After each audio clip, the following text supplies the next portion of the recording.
Franklin Templeton files Bitcoin DRIP ETFs. That funneled dividends into BTC. Franklin Templeton filed for two exchange-traded funds with the U.S. Securities and Exchange Commission that do something most equity funds do not. They take the dividends paid by the stocks they hold and buy Bitcoin with them. Decrypt reported the filing on June 19, 2026, describing it as a structural twist on the standard dividend reinvestment plan.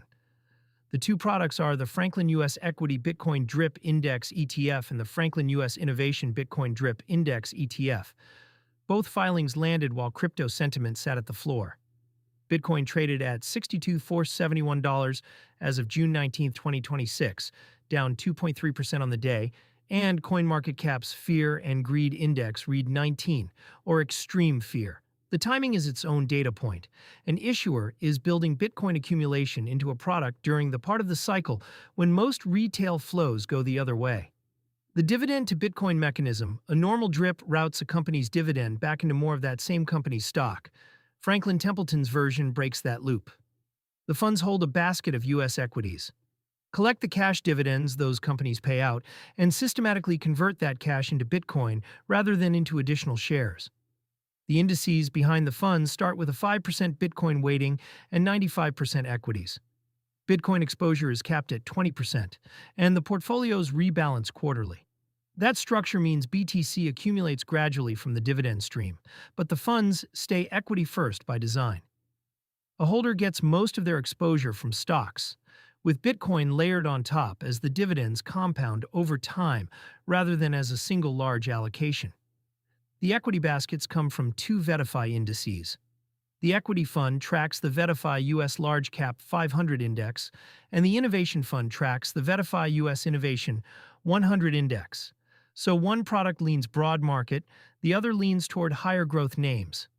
A structured wrapper competing on mechanism. This is not a spot Bitcoin ETF, and it is not a futures product. It is a structured wrapper, the same category that has produced covered call income funds and other engineered designs over the past year. Issuers have moved past plain spot exposure and started competing on mechanism. BlackRock's BITA, for example, caps Bitcoin upside to generate yield.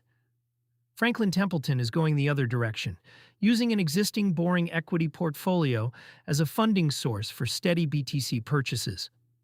The appeal for a certain investor is the automation. Instead of manually taking dividend income and buying Bitcoin on an exchange, the fund does it on a schedule inside a single ticker. It is dollar-cost averaging into BTC, paid for by corporate America's dividends, with the tax and custody handling abstracted into the ETF wrapper.